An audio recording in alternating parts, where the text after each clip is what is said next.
Hello everyone, welcome to Inspiration IAS Daily News Analysis. Today is 15th July 2021 and we are going to discuss the important news articles of Hindu, Indian Express, PIB and Assam Tribune.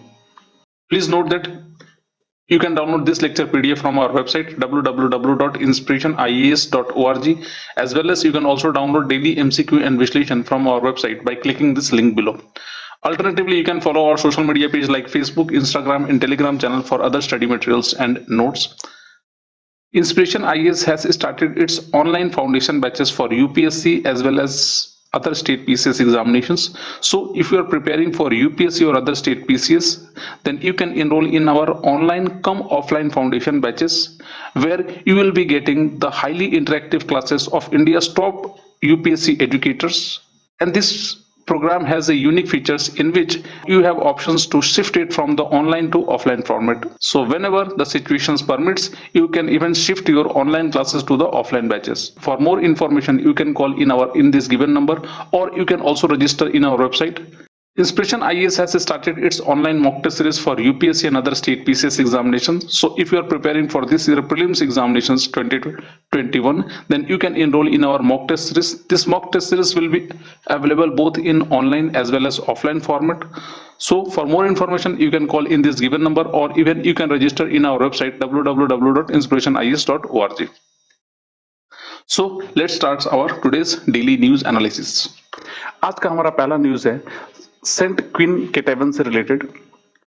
Recently S Jaishankar साहब Russia गए थे और वहां पर बहुत सारे important deal sign हुए और along with various Afghan policies के ऊपर भी बहुत सारी बातें हुई। बट वहां से रिटर्न आते वक्त वो जॉर्जिया में कुछ देर के लिए रुके थे और जॉर्जिया के लिए उन्होंने या इंडियंस ने एक ऐसा स्पेशल जेस्चर जॉर्जिया को दिया या किया है जिसके चलते जॉर्जिया के जितने भी लोग हैं वो सब इंडिया के आभारी हो गए हैं। ये बहुत बड़ी बात है, एक बहुत ही इमोशनल जेस्चर हमारे एस जयशंकर साहब ने जॉर्जिया के संग किया है। असल में समझा जाए तो एस जयशंकर ने ऐसा किया क्या है। देखिए, एस जयशंकर साहब ने उन्होंने एक रेलिक्स कहने का मतलब ये होता है कि किसी भी महान पुरुष के जैसे कि कुछ हड्डी के टुकड़े होते हैं या जो उनके अवशेष जो होते हैं वो उसको रेलिक्स बोली जाती है। और सेंट क्वीन केटेवन जो है उनके कुछ रेलिक्स जो गोवा में हमारे रखे हुए थे, उस रेलिक्स को एस जयशंकर साहब ने जॉर्जिया को सुपुर्द कर दिया है। सेंट केटेवन या क्वीन केटेवन जो है वो जॉर्जिया की महारानी थी और इनसे रिलेटेड एक बहुत इंटरेस्टिंग स्टोरी ये है कि जब जॉर्जिया के एक छोटे से रीजन में सेंट केटेवन जो क्वीन थी वो राज करती थी और जब इनके ऊपर में ओटोमन या सफेदी एम्पायर्स का हमला हुआ था तो उन्होंने क्वीन केटेवन को फोर्स किया कि वो अपना रिलीजन धर्म बदल के वो कन्वर्ट हो जाए इस्लाम में। But that lady haven't converted her religion और इसके चलते उन्हें बहुत तड़पा के मारा गया था।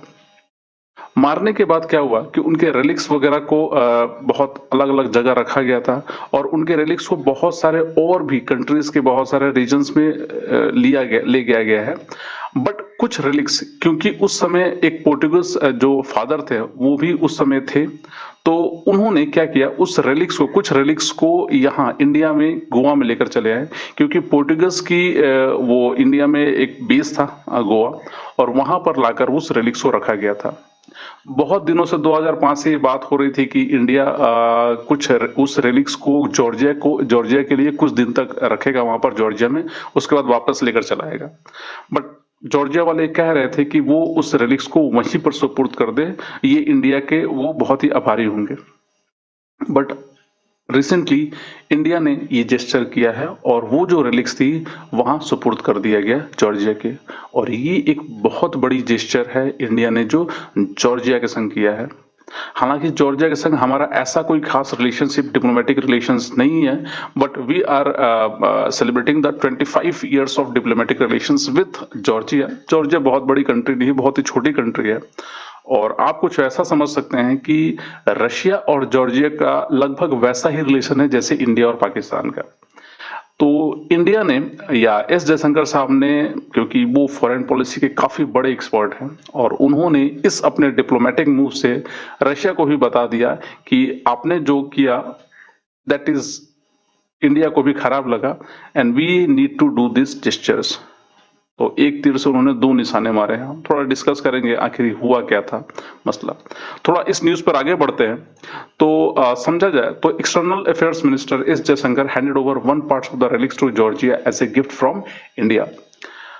जैसे हमने कहा कि saint queen Ketevan also known as Ketevan the martyr, उनको मार्टर बोला जाता है। और जब ये एस जयशंकर साहब ने जब वो रेलिक्स दिया उसको बहुत ही आदर और सत्कार से वहाँ के जो मिनिस्टर्स हैं वो लिए और उस रेलिक्स को इतने रिस्पेक्ट से लाया गया। और उसको क्योंकि एक जो जॉर्जिया के बारे में कहा जाए तो ये Orthodox religion Christian religion follow करते हैं और वो एक ऑर्थोडॉक्स क्वीन थी या इवन सेंट थी। और यहाँ पर आप देख सकते हैं कि उस रेलिक्स को जो रखा गया उसको काफी ज्यादा रेस्पेक्ट दिया जाता है और उसको एक ऑस्पिशियस या एक स्पिरिचुअल सेगमेंट भी दिया जाता है उस रेलिक्स को। जैसे हमारे यहाँ बुद्धा के रेलिक्स वगैरह या जितने भी स्तूपा वगैरह में रखे जाते हैं वैसा ही कुछ रेस्पेक्ट आप समझ सकते हैं। So she was the queen of Kakheti एक रीजन पड़ता है जॉर्जिया में, एक kingdom in eastern Georgia in 17th century and she was killed in 1624 for not converting to Islam and parts of her remains were bought to Goa by Augustinian monk. तो Augustinian monk थे जिन्होंने उस relics को India में गोवा में लेकर आए थे। और क्योंकि ये ऑगस्टिनियन मॉन्क एक पोर्टुगीज से रिलेशन रखते थे तो और बेसिकली गोवा एक पोर्टुगीज बेस था, तो वहां पर वो लेकर आए थे इंडिया में और तब से वो यहीं पर रखा हुआ था। और बहुत दिनों तक बात ये चली और रिसेंटली उसको आर्कियोलॉजिकल सर्वे ऑफ इंडिया में 2005 में करीब खोजा था कि ये किंग केटेवन का रिलिक्स है। होप आपको ये सारा इंसिडेंस समझ में आया होगा। तो ये रहा कुछ सफेदी एम्पायर जिसके बारे में मैं बात कर रहा था। और एक छोटा सा रीजन पड़ता है यहाँ पर इस पोर्शंस में आपके जॉर्जिया का, और यहाँ से वो अटैक हुआ था ओटोमन एम्पायर का। बाकी उस समय अटैक हुआ था जिसके चलते वो लेडीज ने कहीं ना कहीं वो कन्वर्ट नहीं किया और जिसके चलते उन्हें मार्टर का दर्जा दिया जाता है। और कहा जाता है कि बहुत तड़पा के मारा गया था उनको, बहुत ज्यादा टॉर्चर की गई थी और हॉट जो क्लिपर्स होते हैं उनसे उनके चमड़े उधेड़े गए थे। और तो क्वीन केटेवन एक बहुत ही रेस्पेक्टेबल पोजीशंस होल्ड करती है वहां पर जॉर्जिया में और एक सेंट की उपाधि उनको दी गई है वहां पर। आगे बढ़ते हैं। ये रहा कुछ आपको देख सकते हैं आप ये इंसिडेंट्स जो इसको डिपिक्ट किया गया है। खैर वेयर आर ये रिलिक्स कहाँ मिला था? Actually the relics of the martyr queen Ketevan were found by the ASI archaeological survey of India in 2005 in the ruins of the church of saint Augustine. तो saint Augustine जो church था गोवा में, उसके जो टूटे फूटे अवशेष थे उस अवशेष के अंदर से निकाला गया था 2005 में ये केटेवन की रिलिक्स को। And they have ever since been in the position of Indian government. उसको इंडियन गवर्नमेंट होल्ड कर रही थी और उसी चीज को जॉर्जिया के सुपुर्द कर दिया गया। तो ये बहुत बड़ा जेस्चर है जो इंडिया ने किया था।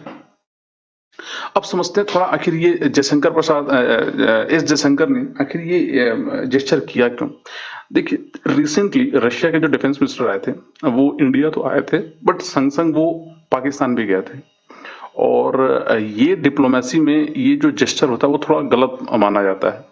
मतलब आप कहीं ना कहीं जो रिस्पेक्ट है और जो इम्पोर्टेंस है वो आप दोनों एक एनिमी कंट्री को दे रहे हो संग संग उस, तो इसके लिए थोड़ी गलत थी और इंडिया को थोड़ा खराब लगा था। और इंडिया ने ये जो जेस्चर किया जॉर्जिया में जाकर ये भी कहीं ना कहीं उसका एक टीट ऑफ फॉर टैट था। रशिया को ये हालांकि ये समझ में आया होगा और हो सकता है फ्यूचर में इस तरह की चीजें ना हो। So that's all about queen Ketevan. हो सकता है ये questions you can get in your UPSC examination, तो इसको थोड़ा ध्यान से समझिएगा। चलिए अपने अगले न्यूज पे चलते हैं। हमारा अगला न्यूज है post 2020 global biodiversity framework. Recently post 2020 global biodiversity framework लाया गया है और इसके तहत कहा यह गया है कि the United Nation Convention on Biodiversity has demanded additional $200 million flow to developing countries from various sources to manage nature through 2030 तक। मतलब $200 बिलियन का एक्स्ट्रा फंड सीबीडी ने मांगा है from developed countries to the developing countries so that they can manage the nature. It is one of the many demands and targets that have been set through 2030 in the official draft of a new global biodiversity framework. तो new global biodiversity framework के तहत ये एक one of the many demands है। Biodiversity and the benefit it provides is fundamental to human wellbeing, जैसे आपको मालूम होगा, and a healthy planet despite ongoing efforts biodiversity deteriorating. जैसे कि आप देख सकते हैं कि आज जो भी इंसान कोई भी हरकत करता है उसके चलते कहीं ना कहीं हमारा बायोडाइवर्सिटी को डैमेज हो रहा है, और इस डैमेज को हमें रोकना पड़ेगा, अदरवाइज इंसानों की जो प्रजाति है वही खतरे में आ जाएगी।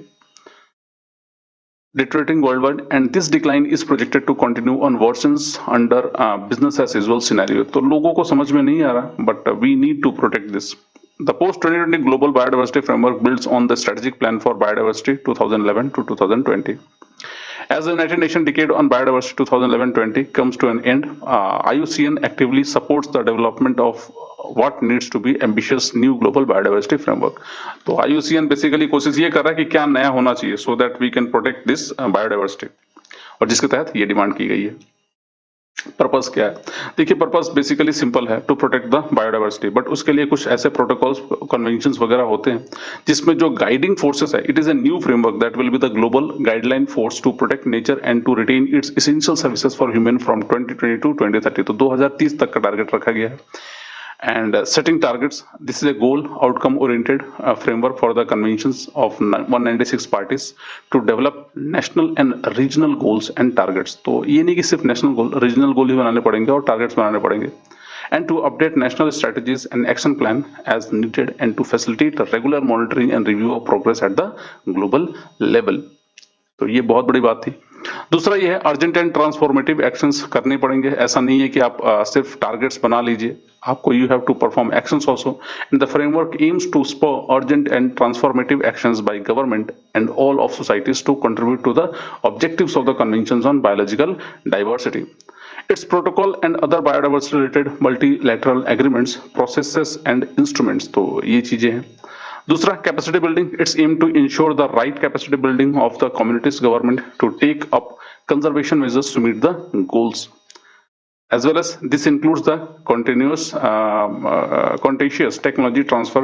मतलब ये सिर्फ फंड नहीं, आप टेक्नोलॉजी भी ट्रांसफर करिए so that the developing countries can use those technology to protect those environment जो अभी तक वेस्ट नहीं हुए हैं, that don't have it currently, and also a wide scientific cooperation among countries। आगे अगर देखा जाए कुछ गोल्स और टारगेट्स, तो जो न्यू फ्रेमवर्क है, 4 गोल्स टू अचीव बाय 2050, 2050 तक अचीव करना है। कौन कौन सा? सबसे पहला ये है, to hold the extinctions and decline of biodiversity. ऐसा we have to do each and everything to protect the extinctions and decline of the biodiversity. दूसरा, to enhance and retain nature services to human by conserving. उन्हें protect करना है ताकि हमें जो nature service दे रहा है वो लगातार मिलता रहे।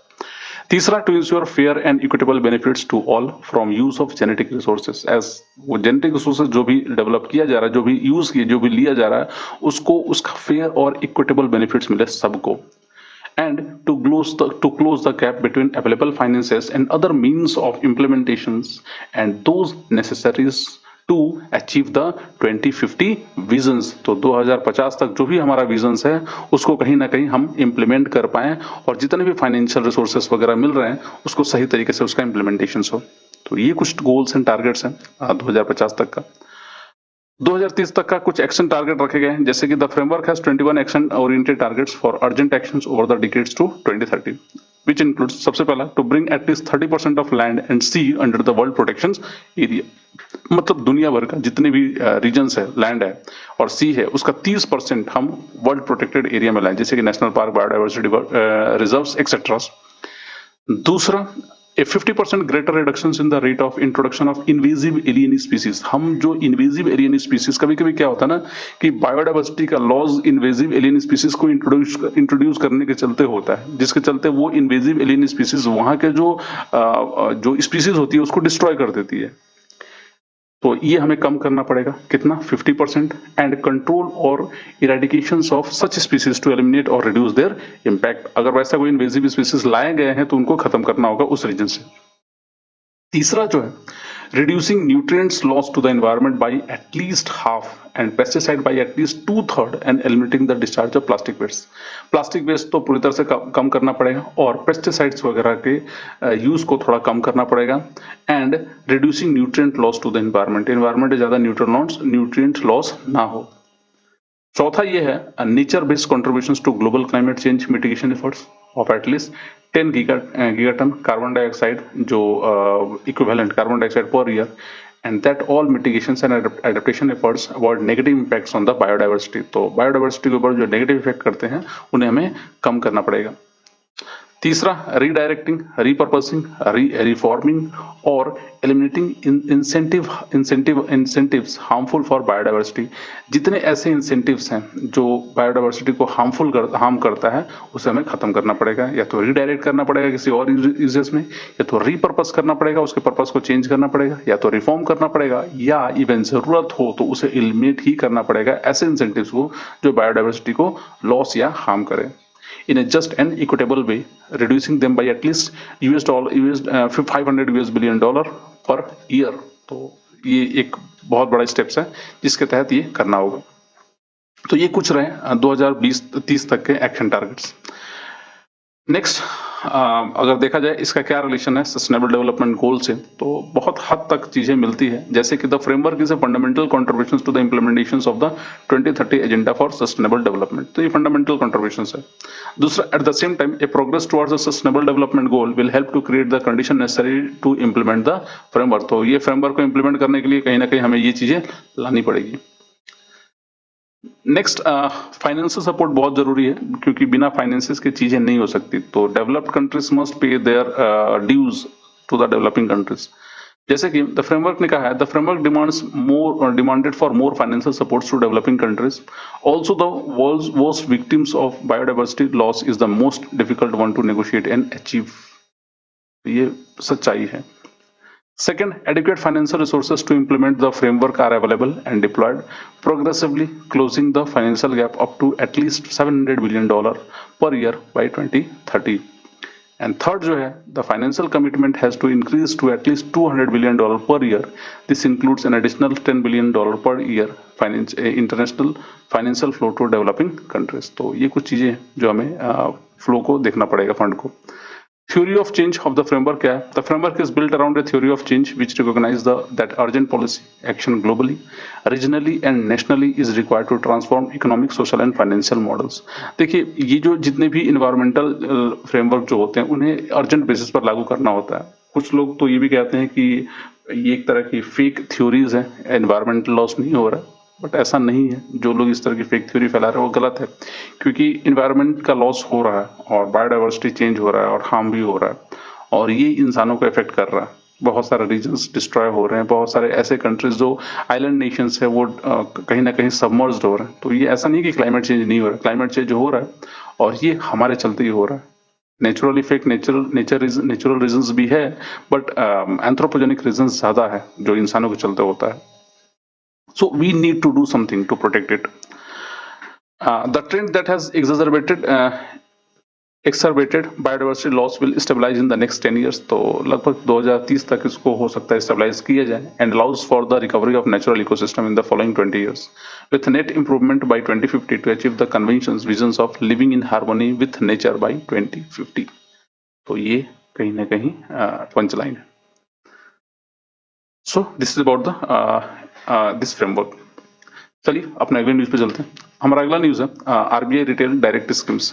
रिसेंटली आरबीआई ने रिटेल डायरेक्ट स्कीम चालू कर दिया है, और now a common citizen can also have they can also access to the government securities directly. क्या है न्यूज, थोड़ा समझते हैं। The Reserve Bank of India has announced the launch of the RBI retail direct scheme. Retail direct scheme उन्होंने चालू किया है। The RBI retail direct scheme is the one stop solutions. It is a one-stop solutions to facilitate investment in government securities by individual investors। तो अगर कोई individual investors है तो they can also invest in government securities।